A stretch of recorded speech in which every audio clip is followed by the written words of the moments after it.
Selamat malam semuanya. Ini adalah sambungan daripada video part pertama tadi ya, karena terputus disebabkan waktu yang tidak cukup. Oke, kita lanjut ya. Tadi kita sampai di sini. Oke, teman-teman.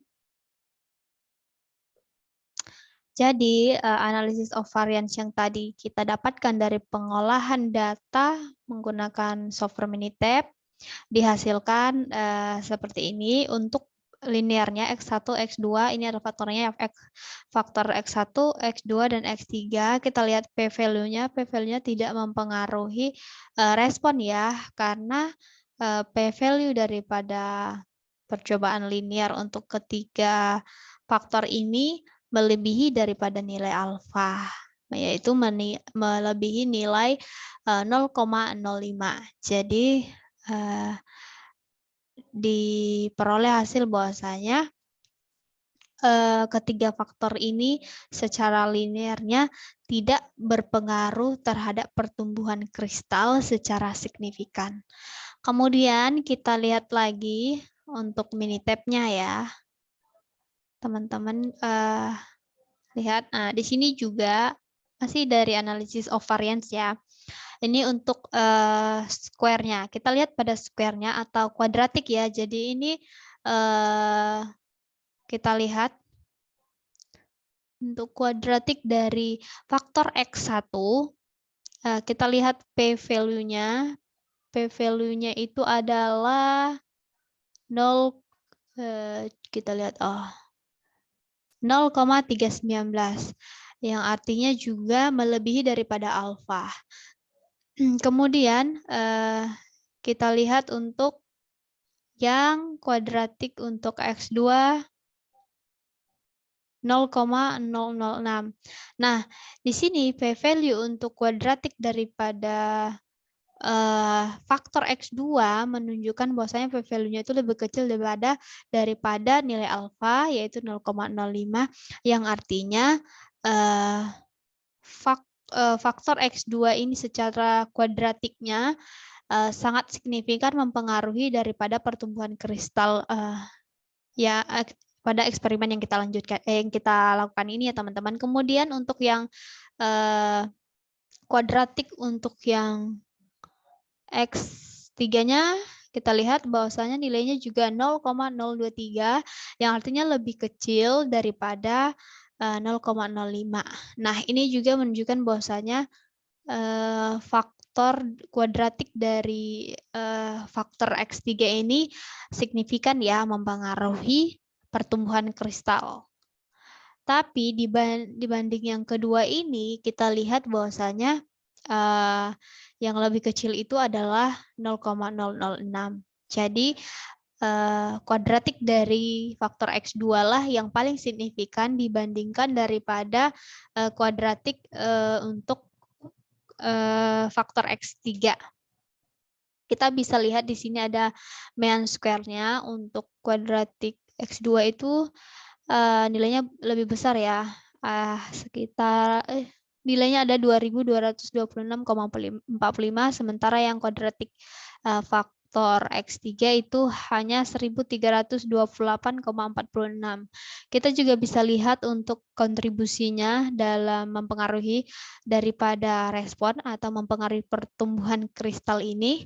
Nah, untuk kuadratik X2 kita lihat kontribusinya 34,71%.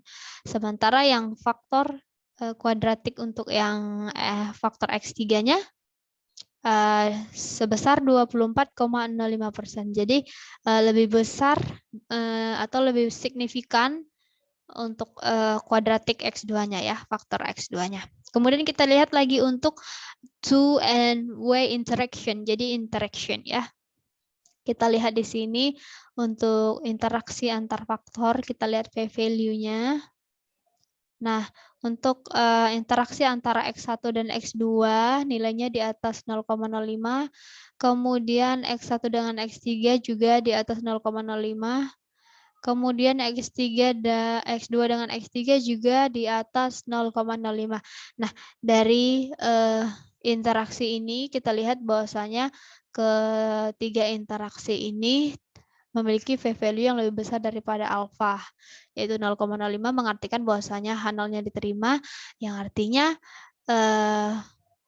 untuk interaksi antar faktor ini tidak mempengaruhi pertumbuhan kristal secara signifikan. Oke teman-teman, kita lanjut ke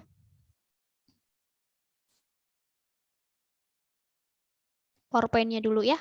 Oke, ini tadi sudah saya jelaskan. Kemudian kita lanjutkan. Nah, ini juga sudah saya jelaskan ya, bahwasanya square atau kuadratik dari X2 dan X3 lah yang mempengaruhi daripada pertumbuhan kristal. Namun yang lebih signifikan di antara dua ini adalah X2 ya, kuadratik daripada X2. Nah, ini juga sudah saya jelaskan bahwasanya ketiga interaksi faktor ini tidak mempengaruhi pertumbuhan kristal secara signifikan. Kemudian selanjutnya normal plot of the standardized effect. Nah, tadi yang saya jelaskan tadi kita bisa lihat di sini teman-teman dari hasil pengolahan data yang kita lakukan di Minitab. Ini juga ada di Minitab kita yang tadi ya. Jadi sebenarnya sudah kita dapatkan hasilnya. Nah, ini. Jadi sudah ada di sini ya teman-teman. Pada saat tadi kita mendesain itu hasil yang seperti ini juga sudah keluar, yaitu normal plot of the standardized efeknya. Oke, sudah keluar. Saya akan jelaskan melalui PowerPoint aja ya untuk kali ini. Nah, teman-teman bisa lihat di sini ada keterangannya efek tipe yang untuk yang dot biru atau titik biru tidak signifikan. Kemudian yang petak ini dikatakan signifikan, dan untuk faktor ABC itu namanya adalah X1, X2, X3. Jadi teman-teman bisa lihat untuk yang signifikan daripada grafik ini itu adalah yang kotak berwarna merah ini. Jadi kita lihat di sini yang signifikan itu adalah faktor CC, atau CC ini sama dengan X3 tadi ya. Kemudian untuk yang BB atau X atau kuadratik dari X2. Jadi ini adalah kuadratik X2. Teman-teman bisa lihat ini BB, nah di sini. Jadi ini kuadratik dari X2, kemudian yang CC ini adalah kuadratik dari faktor X3. Jadi sama ya teman-teman seperti yang saya jelaskan tadi, bahwasanya yang signifikan berpengaruh itu adalah kuadratik daripada X2 dan juga X3. Ini hanya penggambaran grafiknya. Oke, selanjutnya kita lihat untuk grafik Paretonya. Di sini ditunjukkan bahwasanya sama seperti tadi yang sudah saya jelaskan, bahwasanya untuk faktor yang berpengaruh signifikan itu adalah faktor yang X2 kuadratik, kemudian X3 kuadratik ya. Karena hanya dua faktor ini yang melewati daripada line targetnya, yaitu 2,228. Jadi hanya dua ini signifikan. Nah, pada saat kita melakukan screening ini, kita bisa melepaskan yang namanya faktor A. Jadi cuman B dan C aja yang perlu kita pilih. Tapi karena ini sudah optimum ya, jadi kita bisa pilih yang kuadratik X2-nya di sini menurut dari Paretonya. Oke, selanjutnya ini adalah kontur. Oke, ini tadi Paretonya juga kita sudah dapatkan ya pada saat mendesain. Saya akan tunjukkan lagi kepada teman-teman. Jadi ini adalah grafik Paretonya tadi. Jadi sudah kita dapatkan hasilnya ketika kita melakukan pengecekan probability plot tadi pada saat tahap awal. Oke, sekarang kita akan lihat untuk konturnya ya, cara melihat kontur daripada analisa hasil per eksperimen soal 11.8 ini. Kita lihat, kita pilih start, kemudian kita pilih DOA dan response surface, kemudian kita pilih ini contour plot. Kita klik. Nah, Kemudian akan keluar kotak dialog seperti ini ya teman-teman. Jadi teman-teman bisa lihat di sini select a pair of variable for like plot. Jadi di sini sudah ditentukan x-nya itu x1, kemudian X2, Y-nya itu adalah X2. Tapi saya akan pilih yang ini hanya untuk satu-satu. Tapi saya akan pilih hasil yang langsung semua keluar ya teman-teman. Jadi saya akan pilih generate plot of all pair of continuous variables-nya. Dan saya akan pilih yang on spread graph. Oke, setelah itu kita lihat di sini ada kontur. Plotnya saya akan atur untuk ada areanya, control line, sama simbol at design point. Jadi saya ingin informasi ini ditunjukkan. Setelah itu kita klik OK. Selanjutnya setting, ini kalau teman-teman membutuhkan settingnya ya, settingan, tapi saya tidak. Kemudian ini juga tidak. Dan view model ini hanya pengecekan aja, jadi termsnya itu apa-apa aja sih, seperti itu. Oke, setelah ini diisi, kita langsung klik OK. Dan ini hasilnya sudah ditunjukkan ya teman-teman. Ini adalah kontur plot dari respon VS X1, interaksi X2 dengan X1 ya. Jadi teman-teman lihat di sini juga ada keterangannya. Nah, di sini dapat dibilang yang warna seperti ini atau di sudut ini, teman-teman bisa lihat, itu artinya dia nilainya kurang daripada 50. Kemudian yang lebih biru lagi ya, ini teman-teman bisa lihat ini. Itu nilainya berkisar 50 sampai 60.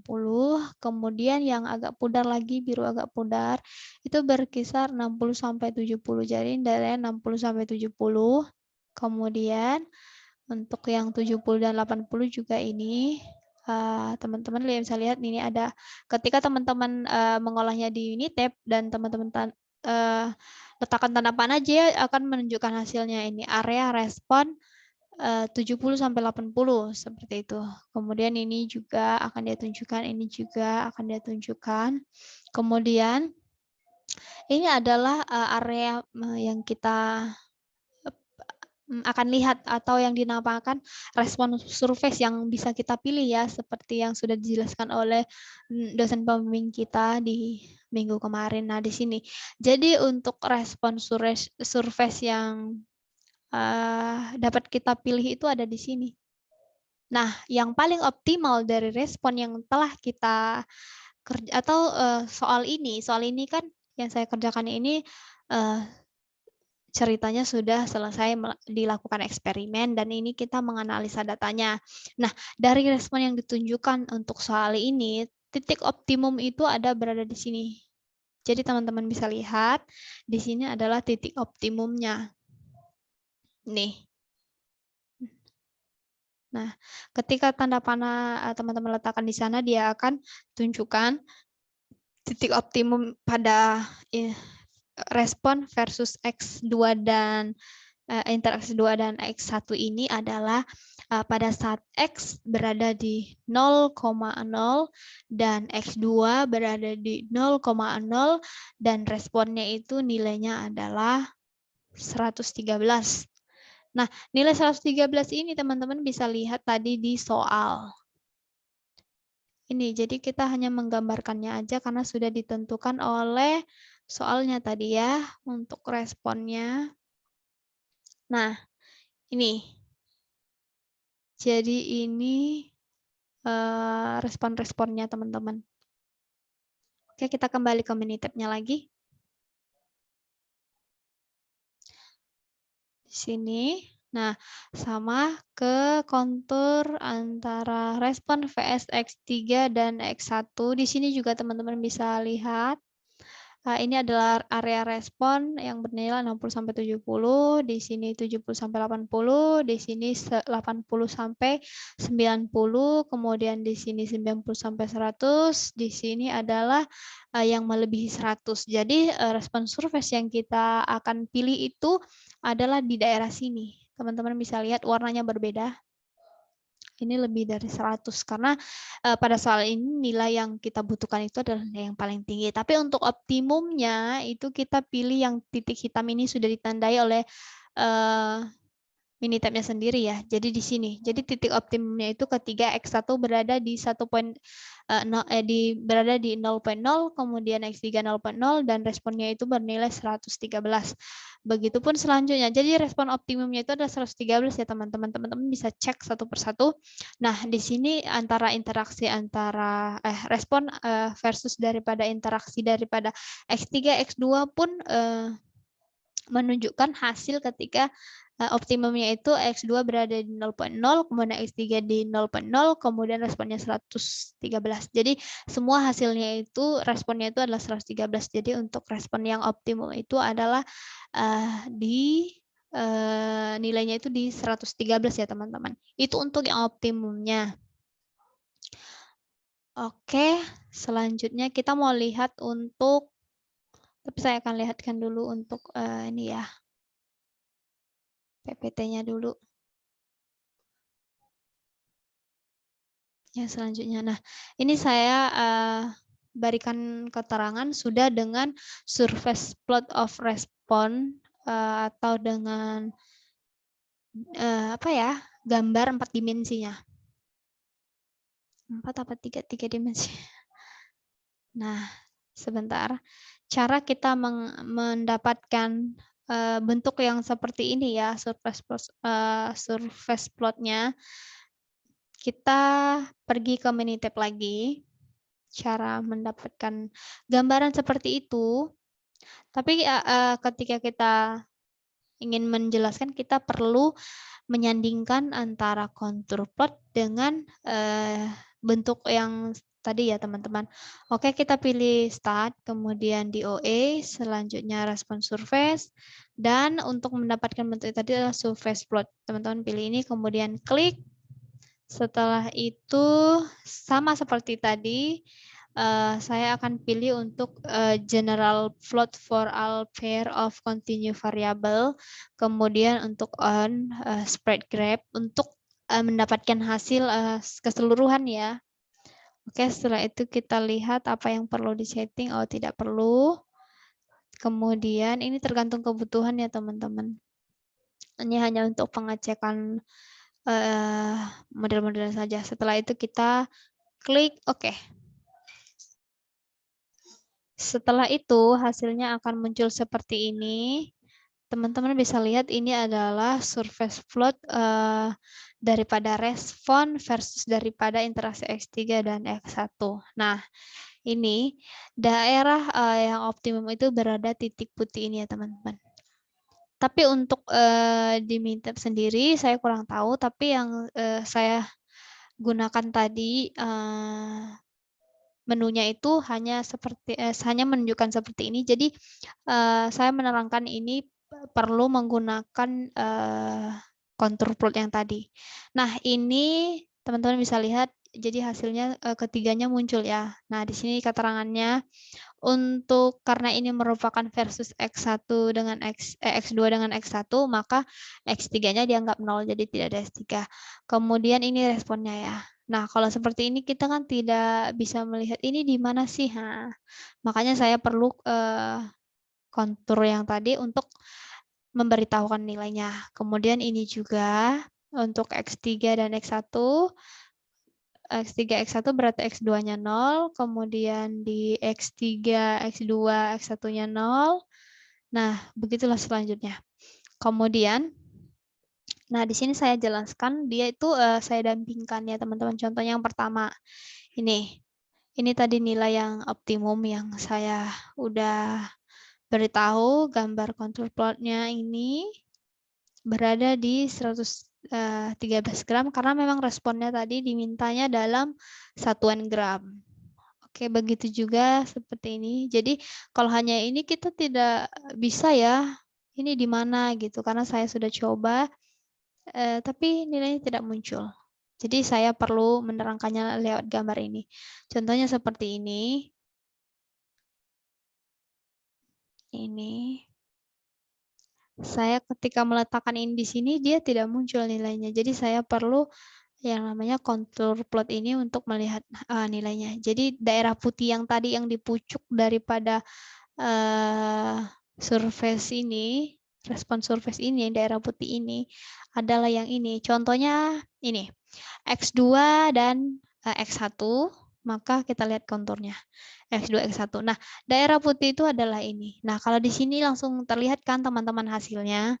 Ini jadi yang daerah putih tadi itu adalah area respon yang nilainya lebih dari 100.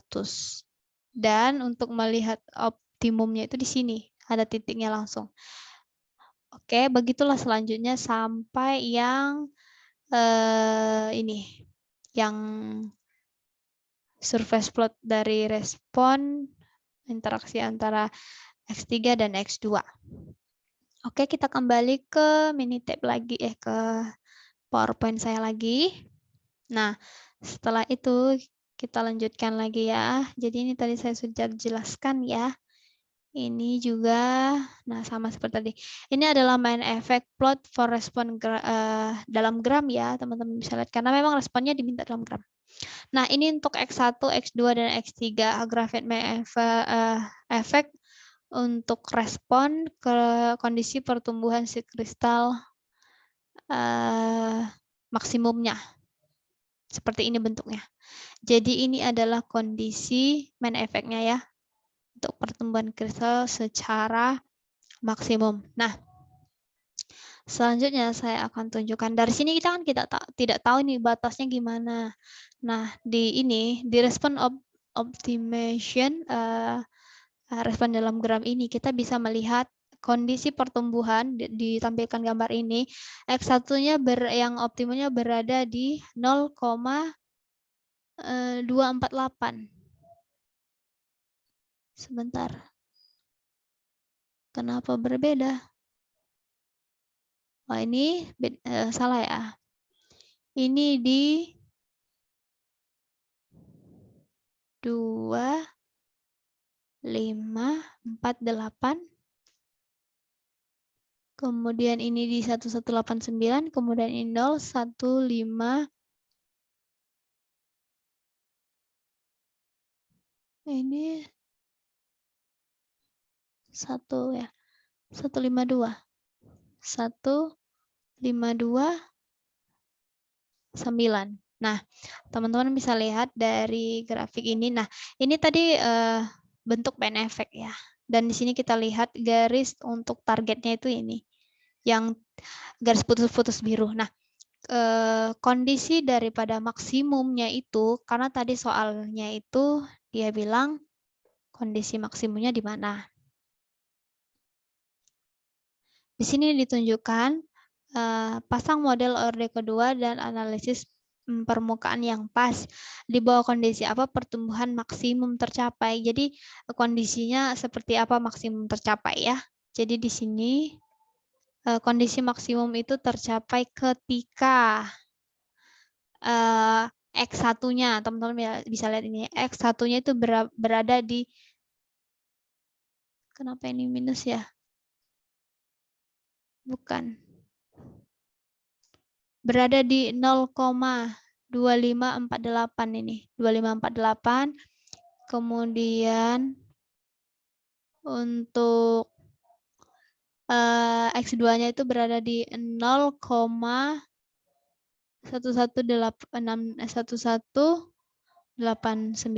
kemudian yang ini yang X3 yang minus ya. Minus 0,1529. Jadi ini teman-teman bisa lihat. Dan untuk responnya itu ada atau yield-nya itu berada di 101.0091. Jadi ini. Oke teman-teman, cara kita mendapatkan grafik ini adalah seperti ini. Sebelumnya saya akan menunjukkan untuk main effect-nya dulu ya. Oke, untuk main effect yang tadi cara mendapatkannya adalah sama dari menu start, kemudian di OE, kemudian respon surface, dan selanjutnya itu adalah factorial plot. Nah, kita lihat ini responnya, kemudian ini untuk model-modelnya teman-teman bisa lihat kebutuhannya apa, ada di option atau nah di sini teman-teman bisa pilih sesuai kebutuhan ya. Saya akan tampilkan main effect, kemudian interaksi plotnya juga. Jadi teman-teman bisa lihat. Dan ini saya akan pilih yang display full matrix, jadi full semuanya, lengkap. Ini hanya pengecekannya aja. Oke, setelah itu kita klik OK.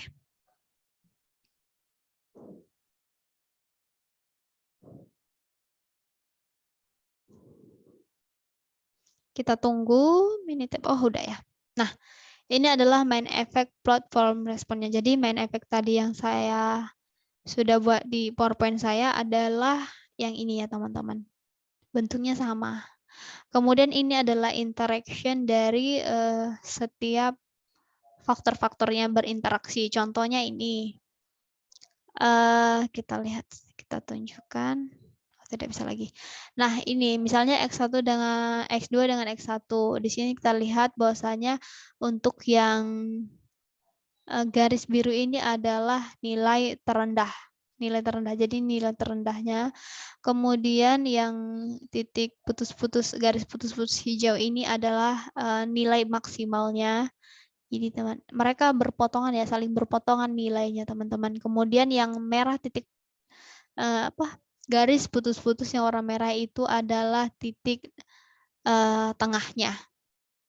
Jadi teman-teman bisa lihat bahwasanya nilai yang terendah dengan nilai tertinggi itu berpotongan. Nilai tengah juga kadang berpotongan seperti ini. Ini jika dipanjangkan pasti akan bertemu. Nah, seperti ini berpotongan, kemudian ini berpotongan. Nah, seperti itu untuk interaksinya ya, teman-teman. Oke, selanjutnya kita akan lihat lagi untuk hasil grafik yang menunjukkan bahwasanya keadaannya maksimum. Kita ambil dari stat, kemudian DOA, kemudian respon surface, dan teman-teman bisa lihat bagian respon optimizer. Nah, ini klik aja. Nah, teman-teman bisa lihat akan muncul kotak dialog seperti ini. Di sini ada respon dan goalnya itu berapa. Teman-teman bisa lihat target yang ingin dicapai itu apa. Nah, karena di sini kita akan melihat nilai yang maksimalnya atau maksimumnya, kita pilih yang maksimis ya. Setelah itu kita lihat kalau misalnya ada target, teman-teman kita lihat di sini bisa diisi target, kemudian kita setup. Nah, di sini kita bisa lihat informasinya bahwasanya nilai terendah daripada respon itu adalah nilainya 60, kemudian targetnya itu ada 118 ya, karena memang paling tinggi dari respon itu adalah 118. Oke. Langsung saja kita oke kan. Kemudian kita lihat lagi option, apabila ada yang ingin teman-teman isi, teman-teman bisa isi. Tapi saya tidak akan isi karena memang sesuai kebutuhan ya. Oke, setelah itu kita langsung oke kan saja dengan nilai maximize. Nah, di sini hasil analisanya sudah muncul. Kita lihat informasi-informasinya di sini. Nah, ini adalah grafiknya ya, teman-teman. Untuk respon optimization daripada respon. Nah, jadi keadaan maksimal itu atau maksimum itu berada pada saat X1 itu di 0,2548, kemudian X2-nya berada di 0,1189, kemudian X3-nya itu berada di minus 0,1529. Dan untuk yield-nya itu adalah 101,0091. Begitu teman-teman. Dan kita kembali ke Minitab lagi ya. Kembali ke Minitab, nilai selanjutnya ini adalah interaksi yang tadi saya sudah beritahu sama teman-teman juga. Kemudian di sini saya membuat kesimpulan. Yang pertama itu dari pelajaran respon survei ini ya. Yang pertama, dengan adanya metode RSM ini, kita akan mudah memilih titik-titik respon yang bisa kita pilih untuk mengoptimumkan suatu respon yang kita inginkan pada suatu eksperimen. Contohnya yang tadi ya teman-teman. Ini range yang bisa kita pilih itu contohnya berada di sini, di bagian ini. Tapi untuk optimumnya itu untuk aplikasi Minitab-nya sendiri menunjukkan bahwasanya titik hitam ini adalah titik optimum. Jadi teman-teman bisa pilih seandainya misalnya faktor yang berpengaruh ini tidak sebanyak yang ditunjukkan oleh titik hitam, teman-teman masih bisa pilih porsi yang di sebelah sini atau di sebelah sini. Yang penting tidak keluar daripada lingkaran atau titik surface-nya ini ya teman-teman. Oke, selanjutnya dari soal ini ya. Untuk kesimpulan kedua, untuk pilihan melihat dari p-value dari soal 11.8 ini, respon yang dapat kita pilih itu ya, yang nilainya maksimumnya adalah percobaan square atau pada kuadratik tadi ya. Kuadratik yaitu yang pilihan pertama itu adalah faktor yang paling signifikan yang tadi antara dua karena hanya ada dua. Faktor yang pertama itu adalah X2 kuadratik ya. Faktor kuadratik X2 X2 lebih signifikan, kemudian faktor kuadratik X3-nya, X2 dan X3. Jadi teman-teman bisa pilih secara p-value-nya. Kemudian yang ketiga, kondisi pertumbuhan atau pertumbuhan kristal maksimum berada pada saat X1-nya yang ini tadi ya. Ini tadi kita salah karena tunggu. Tadi saya isinya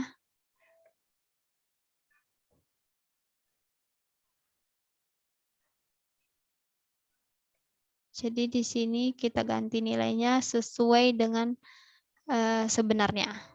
Oke. Jadi nilainya itu adalah seperti ini ya teman-teman. Yang sebenarnya. Jadi untuk kondisi maksimumnya itu berada pada saat X1-nya 0,2548, X2-nya 0,1189, kemudian X3-nya itu berada di minus 0,1529 dengan respon atau yield-nya itu 101,0091. Oke, untuk sarannya, sebelum melakukan metode RSM, pastikan kamu telah mendapatkan faktor-faktor yang benar-benar signifikan mempengaruhi respon yang kamu inginkan dari eksperimen yang dilakukan. Mungkin dengan melakukan percobaan-percobaan awal menggunakan metode faktorial, kemudian fraksi faktorial, atau mungkin Taguchi, atau mungkin metode yang lain yang mendukung daripada eksperimen yang kamu lakukan. Kemudian di sini adalah tempat untuk nanti saya meletakkan link daripada video saya ini. Dan terima kasih untuk teman-teman yang sudah menonton video ini atau mendengarkan penjelasan dari saya. Lebih dan kurang yang saya mohon maaf karena saya juga sedang belajar. Jika ada mungkin sanggahan atau mungkin pertanyaan, boleh disampaikan di pertemuan perkuliahan kita berikutnya. Terima kasih. Demikian presentasi daripada tugas saya ini, yaitu tugas mengenai respon surface metodologi atau sering disebut dengan metode RSM. Terima kasih. Selamat malam.